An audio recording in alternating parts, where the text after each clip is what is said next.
No sense of urgency for the MTA to settle a contract. Tell them to take the other railroad if they don't like it. That's not our.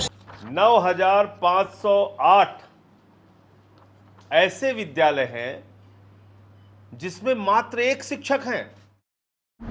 स्वागत है आपका मेरे channel revolution message पर। मैं हूं कामरान रिजवी। इस video के अंदर मैंने सिर्फ एक छोटी सी लाइट रखी है जो मुझ पर थोड़ा सा फोकस कर रही है, और बाकी मैंने कुछ अंधेरा सा माहौल बना के रखा है। और इसके पीछे की एक वजह भी है। हमारे देश के अंदर इस वक्त कुछ ऐसा ही अंधेरा छाया हुआ लग रहा है। विरोध, प्रोटेस्ट, गलत बात के ख़िलाफ़ आवाज़ उठाना, ऐसी चीज़ें लगता है जैसे कम होती जा रही हैं, या ये कह दो कि ख़त्म होती जा रही हैं। आवाज़ दबाई जा रही है, या ये कह दो कि आवाज़ पूरी तरह दब ही गई है। पहले कभी देखने को बहुत सारे प्रोटेस्ट मिलते थे, बहुत सारे विरोध, बहुत सारे आंदोलन देखने को मिलते थे। जब इंसान की ज़रूरत, सहूलत, इनके ऊपर बात आती थी, तब लोग अपना विरोध व्यक्त करते थे। कहीं पोस्टर लेकर इकट्ठे होते थे, जमा होते थे और विरोध करते थे।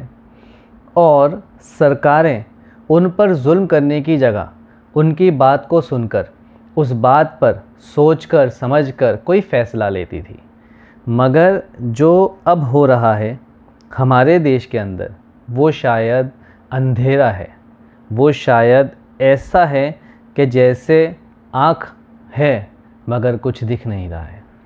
खैर, एग्ज़ाम्पल जो मैं इस वीडियो में लेकर आया हूँ वो अमेरिका का है। आज भी इस दुनिया के कई मुल्क ऐसे हैं और वहाँ के लोग ऐसे हैं जो शायद ज़िंदा हैं, जो शायद अपनी ज़रूरत, अपने फ़ैसलों को, या ये कह दें कि उन चीज़ों को आज भी देख रहे हैं जो उन्हें ज़रूरी है, जो उनके लिए ज़रूरी है। मेरी वीडियो का थंबनेल आपने देख लिया होगा। उस थंबनेल में अमेरिका के अंदर ये जो एक स्ट्राइक हुई है उसके बारे में बातचीत है। ये स्ट्राइक का ज़िक्र बस एक छोटा सा एग्ज़ाम्पल है। असल मुद्दा तो मुझे भारत के लोगों से है। असल शिकायत तो हमें भारत के लोगों से है कि जो अपने देश में होने वाली इस तरह की गलत बातों को कभी विरोध के तौर पे ले ही नहीं रहे हैं। जैसे कि मैं आपको एक बात बताऊँ, सबको ये बात बताऊँ, अमेरिका के अंदर लॉन्ग आइलैंड रेल रोड, ये एक बहुत बड़ा एक सिस्टम है, कम्यूटर रेल सिस्टम है। ठीक है, बहुत बड़ा कम्यूटर रेल सिस्टम है। और 16 मई की रात 12:01 से एक स्ट्राइक शुरू हुई। इतनी बड़ी स्ट्राइक 30 साल से ज़्यादा समय हो गया है नहीं हुई। मतलब ये 30 साल से ज़्यादा समय के बाद हुई पहली हड़ताल है। लास्ट जो हुई थी वो 1994 में हुई थी। अब इतनी बड़ी हड़ताल अमेरिका के ये लोग क्यों कर रहे हैं? ये ट्रेन को बंद क्यों कर दिया है? ये जो ट्रेन है ये क्यों नहीं चलने दी जा रही हैं? तो इसके पीछे की क्या मुख्य बातें हैं उसको हम आपको बताते हैं। लगभग 3500 यूनियन वर्कर ने काम बंद कर दिया। 3500, 3500। पूरे सिस्टम पर ट्रेन सेवाएं पूरी तरह सस्पेंड कर दी गई हैं। कहीं पर भी ट्रेन सेवा वहाँ पर चलने नहीं दी जा रही है। अब इससे कितने लोग इफ़ेक्ट हुए हैं? इससे इफ़ेक्ट हुए हैं 2.5 से 3 लाख यात्री जो इससे इफ़ेक्ट हुए हैं, जिनकी रोज़मर्रा की ट्रैवल जो ट्रेन से थी वो रुक गई है। न्यूयॉर्क शहर आने जाने वाले लोगों को भारी परेशानी हो रही है। कई लोग बस, कार या और किसी ट्रांसपोर्ट सिस्टम का यूज़ कर रहे हैं।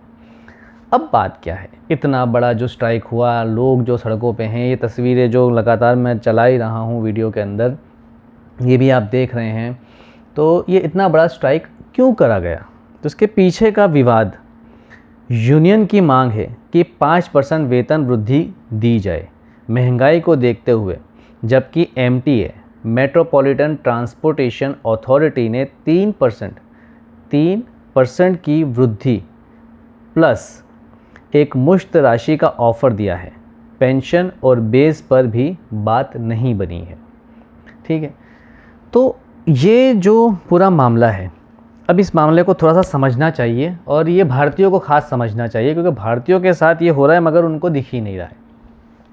यहाँ पर महंगाई की बात हुई है कि महंगाई 5% का वेतन उन्होंने मांगा है कि जिस तरह की महंगाई हुई है उस हिसाब से 5% की वेतन की वृद्धि, उनकी जो सैलरीज़ हैं उसमें 5% जितनी बढ़ोतरी होनी चाहिए। और यहाँ पर जो अथॉरिटीज़ हैं वो 3% की वृद्धि देने को तैयार हुए हैं। अब यही बात समझनी होती है, विरोध यही तो होता है कि जब मुझे ज़रूरत एक अमाउंट की है और वो अमाउंट मुझे नहीं मिल रहा है तो मेरे रोज़मर्रा के कामकाज, मेरा घर कैसे चलेगा। और इस घर को चलाने के लिए जो पैसा आता है वो काम करके ही आ रहा है। अलग अलग जगह पर लोग जो काम कर रहे हैं उस तरह से आ रहा है। अमेरिका के ये लोग इस ट्रेन की स्ट्राइक कर कर यही बताना चाह रहे हैं, जो कर्मचारी हैं वो यही बताना चाह रहे हैं कि भाई हम स्ट्राइक ही इसलिए कर रहे हैं कि हमें उतना तो सैलरी में हाइक मिले, उतना तो सैलरी में बढ़ोतरी मिले कि जिससे हमारी ये जो महंगाई जो हो रही है वो हमें दिक्कत ना दे। खैर, सवाल भारतीयों से है कि क्या आपको महंगाई नहीं चुभ रही है? क्या ये महंगाई आपकी सैलरी में आपको इनफ हो रही है? क्या आपकी सैलरी पूरी है? ये सवाल तो बनता ही है ना। आज ये कहा जाता है कि बहुत तेज़ी से महंगाई बढ़ती जा रही है, तो क्या बड़ी बड़ी कंपनी, बड़े बड़े ऑर्गेनाइजेशंस ने आपकी सैलरी को उस तरह आपको बढ़ा कर दिया है कि आप भी अपने रोज़मर्रा के खर्चे, अपना घर चला सकें? अगर नहीं है तो क्या ये सवाल नहीं है कि सरकार आपके लिए क्या कर रही है, ये जितना भी सिस्टम है ये आपके लिए क्या कर रहा है? ये सवाल बहुत इम्पॉर्टेंट है, ये सवाल बहुत सोचने लायक है।